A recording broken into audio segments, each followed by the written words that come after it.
नमस्कार, स्वागत है आपका हमारे यूट्यूब चैनल पामस्ट्री बाय अर्चना में। आज इस वीडियो के माध्यम से हम भाग्य रेखा के बारे में डिस्कस करेंगे। भाग्य रेखा जिसे फेथ लाइन कहा जाता है, यानी कि जिसे हम लक लाइन भी कहते हैं। भाग्य रेखा कौन सी होती है, भाग्य रेखा कहाँ पर होती है और पाम पर कौन से पोर्शन से भाग्य रेखा के स्टार्ट होने पर क्या क्या इंडिकेशन मिलता है, यानी कि व्यक्ति को क्या क्या बेनिफिट्स मिलता है, इन सब के बारे में जानेंगे। भाग्य रेखा को जानने के लिए सबसे पहले अपनी जीवन रेखा, अपनी मस्तिष्क रेखा और अपनी हृदय रेखा को जानना जरूरी है। जीवन रेखा जिसे हम लाइफ लाइन कहते हैं, ये अंगूठे के पास वाली लाइन होती है, यानी कि हमारे थंब वाले पास की जो लाइन होती है, फर्स्ट लाइन, इसी को जीवन रेखा, लाइफ लाइन कहा जाता है। और जो 20 की लाइन होती है, इसे मस्तिष्क रेखा, माइंड लाइन कहा जाता है। और जो थर्ड लाइन होती है, हमारी लिटिल फिंगर के पास वाली लाइन, इसे हृदय रेखा, हार्ट लाइन कहा जाता है। और जिसे हमने पिंक स्केच से ड्रॉ कर रखा है जिस लाइन को, इसे भाग्य रेखा, फेथ लाइन कहा जाता है, जिसे लक लाइन भी बोलते हैं।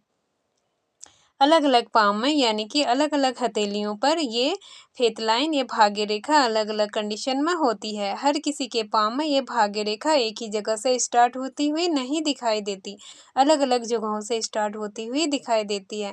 जैसे कि हमने इस वीडियो में दिखाया है कि फेथ लाइन चंद्र पर्वत से स्टार्ट होते हुए एक सुंदर सा कर्व बनाते हुए सैटर्न माउंट तक पहुंची है। और किसी किसी पाम में ये देखने को मिलता है कि यह भाग्य रेखा केतु पर्वत से स्टार्ट होती हुई दिखाई देती है। और किसी किसी पाम में ये भाग्य रेखा शुक्र पर्वत से भी स्टार्ट होते हुए दिखाई देती है। अब बात कर लेते हैं, जिस भी व्यक्ति के हाथ में ये भाग्य रेखा केतु पर्वत से स्टार्ट होते हुए एक सुंदर सा कर्व बनाते हुए जुपिटर माउंट तक पहुंच जाती है। जुपिटर माउंट जिसे हम बृहस्पति पर्वत कहते हैं, जो हमारे इंडेक्स फिंगर के नीचे का पोर्शन होता है।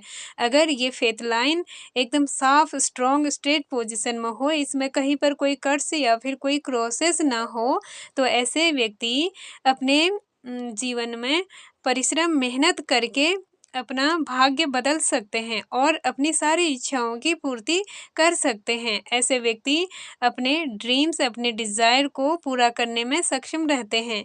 और ऐसे व्यक्ति अगर राजनीति के क्षेत्र में होते हैं तो मुख्यमंत्री, प्रधानमंत्री के पद तक जा सकते हैं।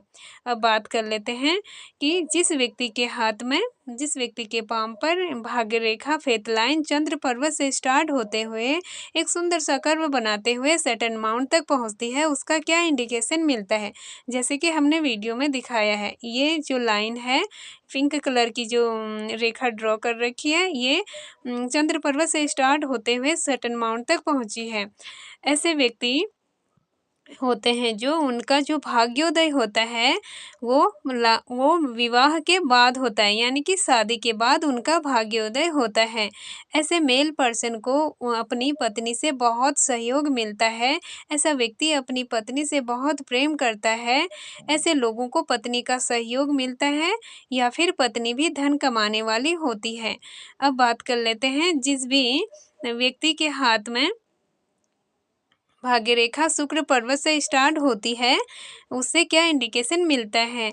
ऐसे व्यक्तियों को, चाहे मेल हो चाहे फीमेल हो, ऐसे व्यक्तियों को ससुराल पक्ष से धन की प्राप्ति होती है या फिर ससुराल पक्ष उन्हें सपोर्ट करता है। बिजनेस में, व्यापार में वो बहुत ऊंचाइयों को छूते हैं।